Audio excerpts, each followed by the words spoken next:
Hello friends, welcome to my YouTube channel. তো এখন কথা বলবো চরকিতে আসা নতুন একটা ওয়েব ফিল্ম 2 দিনের দুনিয়া, যেটা কিন্তু গতকালই রিলিজ হয়ে গেছে।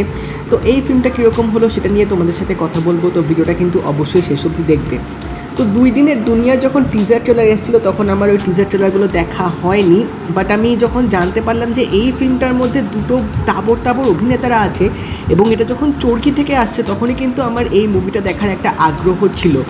তো মুভিটা আমি দেখে উঠলাম এবং আবারও বলতে হবে যে চরকির তরফ থেকে কিন্তু এবারও আমাকে হতাশ করেনি। এবং মুভিটার যে কনসেপ্টটা যেভাবে এখানে ইউজ করা হয়েছে, মানে এই যে পাপ করলে যে নিজের বাপকেও ছাড়ে না, বা এই যে সবাই যে বলে কারমাইজা, ওই ব্যাপারটা, তো সেই জিনিসটা কিন্তু এই ফিল্মটার মধ্যে বেশ ভালোভাবে ডিরেক্টর দেখিয়েছে একটা গল্প দিয়ে অবভিয়াসলি। তো এখানে যদি গল্পটা একটু করে বলে দিই, আমরা দেখতে পাচ্ছি চঞ্চল চৌধুরী হচ্ছে একটা ট্রাক ড্রাইভারের ক্যারেক্টার প্লে করছে, যে হচ্ছে বর্ডার থেকে মাল নিয়ে এসে মানে সাপ্লাই টাপ্লাই করে।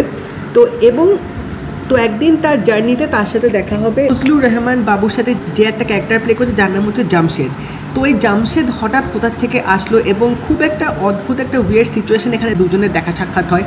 তো এরপর চঞ্চল চৌধুরী তাকে সাহায্য করবে, তাকে রাইড দেবে তার ট্রাকে ওঠার জন্য, এবং তারপরই তাদের একটা জার্নি শুরু হয়। এবং আস্তে আস্তে যত ঘটনাটা গড়ে, যত ফিল্মটা এগোয়, চঞ্চল চৌধুরী জানতে পারে যে এই লোকটার একটা অপূর্ব একটা ক্ষমতা আছে এবং তিনি 2033 থেকে নাকি 2022 তিনি এসছেন, তার একটা অবভিয়াসলি মোটিভ আছে।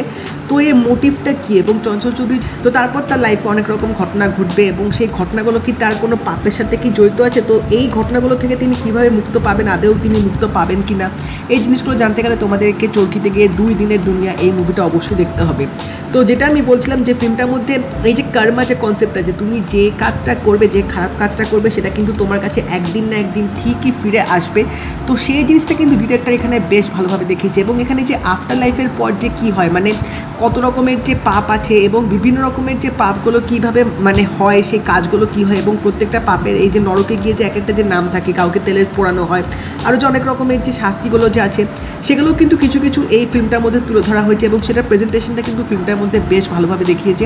তো ফিল্মটার রানটা মোটামুটি 1.5 ঘন্টা। তো 1.5 ঘন্টার এই স্ক্রিন প্লেটা কিন্তু বেশ ইন্টারেস্টিং ছিল, কারণ শুরু থেকে এখানে গল্পটা যেভাবে দেখাবে এবং পরপর যেখানে ইভেন্টগুলো যে হবে, যে চঞ্চল চৌধুরীর সাথে যে ঘটনাগুলো ঘটতে থাকবে, তোমরা কিন্তু স্ক্রিনের মধ্যে একদম গ্লুড থাকবে। তো আমার স্ক্রিন প্লেটা কিন্তু বেশ টান লেগেছে, স্পেশালি এখানে এন্ডিংটা যেটা দেখিয়েছে সেটা কিন্তু তোমাদের রীতিমতো ইমপ্রেস করবে এবং একটা চমক কিন্তু অবশ্যই আছে। এবং এই যে পুরো আফটার লাইফের ব্যাপারটা এবং এখানে যে চঞ্চল চৌধুরী যে স্বপ্নটা দেখছিল, স্বপ্নের মধ্যেই যে এত কিছু হচ্ছে কিন্তু তারপরেও যে একটা ঘটনা ঘটবে, সেটা কিন্তু একটা ওপেন এন্ডিং ফিল্মটার মধ্যে অবশ্যই রেখে দেবে, যে তিনি যে স্বপ্নগুলো যে দেখেছেন সেগুলো কি সত্যি তার সাথে হবে কি হবে না, সেটা তো একটা দর্শকদের মধ্যে একটা ওপেন এন্ডিং কোশ্চেন অবশ্যই ডিরেক্টর। ফিল্মটার লুক অ্যান্ড ফিলটা কিন্তু যথেষ্ট ভালো ছিল, ট্রাকটা যে যাচ্ছে একটা road journey some sort of বলা যেতে পারে।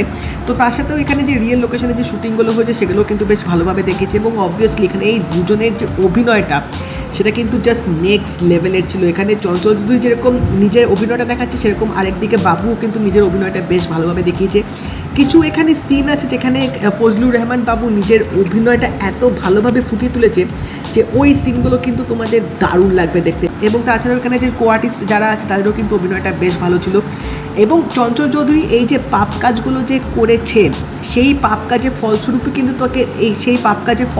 কিন্তু তাকে এই যে মানে তার প্রেজেন্টে যে ঘটনাগুলো ঘটছে সেগুলো কিন্তু কানেক্টেড আছে। তো কীভাবে কানেক্টেড সেটা কিন্তু ফিল্মটার মধ্যে দেখিয়েছে। তো আমার মনে হয় ওভারঅল এই যে কনসেপ্টটা ছিল, সেই কনসেপ্টটা কিন্তু ডিরেক্টর বেশ ভালোভাবে এক্সিকিউট করেছে। এবং এখানে লাস্টে একটা গান ইউজ হবে, যখন চঞ্চল চৌধুরী এখানে তাস নিয়ে বসবে তার টাকাটাকে তোলার জন্য, তখন একটা গান হবে। তো ওই সিকোয়েন্সটাও না বেশ অদ্ভুত রকম এখানে ডিরেক্টর এক্সিকিউট করেছে, যেটা কিন্তু মানে আমার বেশ ভালো লাগছিলো। মানে গানটা এমনভাবে হচ্ছে যে দেখে মনে হচ্ছে যে মানে একটা অদ্ভুত রকমের এরকম এক্সিকিউশন কিন্তু সিরিয়াসলি আমি রিসেন্টলি ওরকম দেখিনি। তো এই ব্যাপারটা কিন্তু আমার বেশ ভালো লেগেছে। এবং আমি দেখলাম যে এই গানটা নাকি বাংলাদেশে এখন মানে ট্রেন্ডিং সং চলছে, if I am not wrong. তো সেই হিসেবে ওই সিনটার সাথে গানটা কিন্তু বেশ ডিরেক্টর ভালোভাবে ইউটিলাইজটা করেছে। এবং ওভারঅল এই ফিল্মটার মধ্যে যে ব্যাকগ্রাউন্ড মিউজিকটা ছিল সেটাও কিন্তু বেশ ভালো ছিল। এটুকুই বলবো যে তোমরা এই 2 দিনের দুনিয়া ফিল্মটা অবশ্যই দেখতে বসো, আশা করি তোমাদের ভালো লাগবে।